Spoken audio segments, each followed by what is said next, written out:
Assalamualaikum warahmatullahi wabarakatuh. Waalaikumsalam. Perkenalkan, nama saya Ismira Hudayanti dengan NIM 1801010813.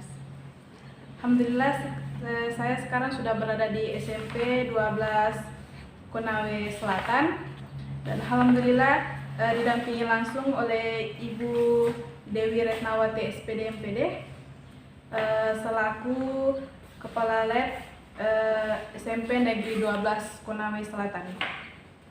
Bagaimana kabarnya, Bu? Alhamdulillah baik. Alhamdulillah. Baik Bu. Di sini saya memiliki beberapa pertanyaan mengenai wawancara saya. Di sini saya memiliki beberapa pertanyaan yang insya Allah Ibu bisa jawab dengan baik. Mungkin langsung pertanyaan pertama mengenai sejarah. Kapan laboratorium ini didirikan?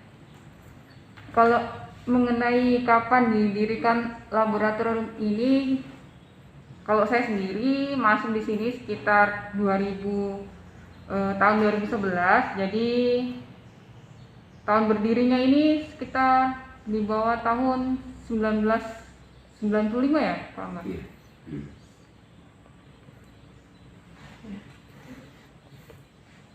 Kemudian pertanyaan yang kedua, sejak kapan Ibu menjadi kepala laboratorium di SMP Negeri 12 Konawe Selatan ini? Alhamdulillah sejak saya terangkat dan bertugas di sini tahun 2011.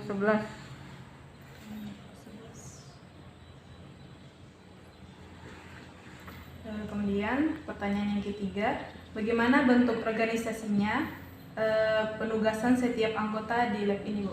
Kalau di lab SMPN 12 Konawe Selatan kita punya struktur organisasi di mana dipimpin langsung oleh kepala sekolah. Kemudian ada strukturnya itu sendiri, ada kepala laboratorium, kemudian di bawahnya ada dua penanggung jawab. Yang pertama ada penanggung jawab alat IPA biologi, kemudian penanggung jawab alat IPA fisika, karena kita kan IPA terpadu, jadi ada biologi, ada fisikanya. Kemudian di bawahnya itu ada guru IPA yang sekaligus menjadi laboran, karena kita di sini tidak memiliki laboran secara langsung.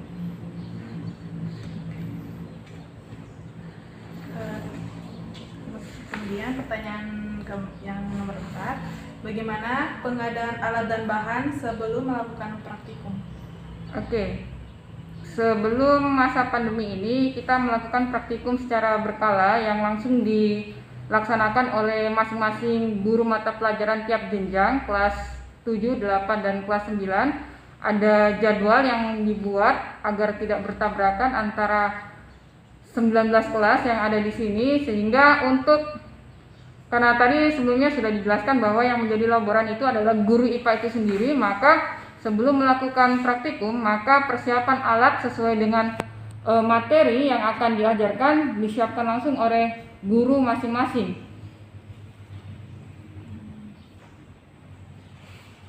Kemudian pertanyaan yang kelima, kendala apa saja yang sering dihadapi oleh guru maupun siswa dalam melaksanakan praktikum di lab ini? Ada beberapa kendala yang menjadi hambatan dalam pelaksanaan lab. Salah satunya adalah biasanya kita kan di sini guru sekaligus sebagai laboran, seharusnya itu pada saat praktikum kadang ada beberapa alat atau bahan yang biasanya tidak tersedia di dalam lab, sehingga mengakibatkan ada beberapa praktikum yang harus kita skip, namun tidak menghilangkan substansinya. Kita kadang menggantinya dengan bahan alternatif lain. Jadi sebisa mungkin kendala yang kita hadapi itu kita minimalisir walaupun itu ada. Ya, seperti itu. Jadi kita opsional, misalkan kalau tidak ada bahan yang ada, kita gunakan alat yang ada di lingkungan sekitar. Jadi kalau tidak ada bahannya di lab, salah satu kendala misalkan bahannya tidak ada di lab, alatnya tidak ada di lab, kita menggunakan laboratorium atau lingkungan sekitarnya. Memanfaatkan lingkungan sekitar, Ibu. Kemudian Bu, kendala yang dihadapi masih mengenai kendala, tapi sih perbedaannya semenjak yang dihadapi oleh guru tuh maupun siswa dalam melaksanakan praktikum di masa pandemi ini. Bagaimana kendalanya mereka selama corona ini? Kan tentunya beda kita melaksanakan secara faktual dan melaksanakan secara abstrak ya. Itu kan bedanya kalau selama pandemi. Yang seharusnya kita belajar secara faktual, kita belajar secara abstrak. Ibaratnya siswa tidak bisa belajar secara langsung. Untuk mengatasi hal tersebut, apalagi terkait dengan materi IPA yang terpadu, ada biologi, ada fisikanya, tentunya itu sangat berbeda sekali. Apalagi siswa kan tidak mungkin bisa secara langsung mengoperasikan. Kalau biologi mungkin alhamdulillah agak sedikit mudah karena yang ditangani adalah makhluk hidup sekitarnya. Tapi kalau fisikanya itu kan berkaitan dengan fungsi alat tertentu yang kebetulan alatnya itu yang ada di lab IPA. Jadi sebisa mungkin kita menggunakan sarana yang ada, misalkan kita mengarahkan siswa ke beberapa link rumah belajar yang di dalamnya itu tersedia beberapa metode praktek-praktek yang berkaitan dengan materi. Kita arahkan mereka ke link-link YouTube ataupun rumah belajar ataupun ruang belajar lainnya yang memiliki relevansi dengan materi atau praktikum yang akan kita ajarkan. Seperti itu. Kemudian pertanyaan selanjutnya, selama pandemi COVID-19 ini, bagaimana sistem praktikumnya, Bu? Sistem praktikumnya sebenarnya lumayan susah dan agak rumit. Misalkan kita ambil saja materinya, satu contoh materi untuk semester 1, misalkan salah satunya kelas 7 itu tentang ciri-ciri makhluk hidup. Itu kan sebenarnya bisa kita bisa kita siasati. Misalkan peserta didik kita suruh mengamati makhluk hidup yang ada di sekitar rumahnya, tentunya dengan tetap memperhatikan protokol kesehatan.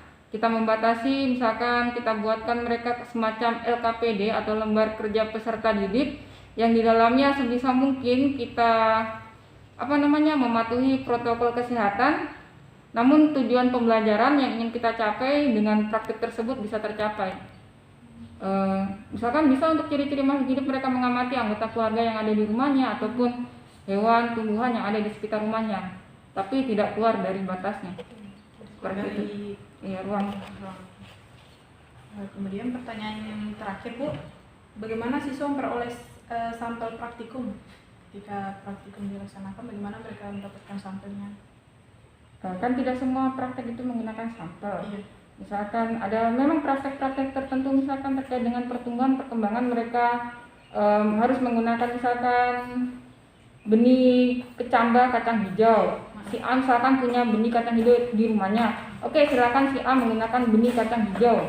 Kemudian misalkan si B tidak memiliki benih kacang hijau tapi di rumahnya ada benih jagung atau benih kacang tanah, bolehlah si B menggunakan benih kacang tanah ataupun menggunakan benih jagung untuk melakukan praktikum pertumbuhan dan perkembangan tanpa mengurangi hasil akhir yang akan dicapai. Untuk masing-masing peserta didik memang akan berbeda prosesnya, proses pengamatannya, namun pada akhirnya hasil yang diperoleh atau kesimpulan yang diinginkan itu sama. Jadi tinggal bagaimana kita guru mengarahkan ataupun menyusun LKPD sesuai dengan karakteristik dan keberadaan siswa itu sendiri di lingkungan rumahnya. Seperti itu. Mungkin itu saja hasil wawancara saya, Bu. Terima kasih atas waktu Ibu. Semoga Ibu selalu diberi kesehatan dan semoga corona ini cepat berakhir agar sekolah bisa kembali lagi seperti semula. Oke, terima kasih. Baik, itulah hasil wawancara saya. Saya akhiri. Wassalamualaikum warahmatullahi wabarakatuh. Waalaikumsalam warahmatullahi wabarakatuh.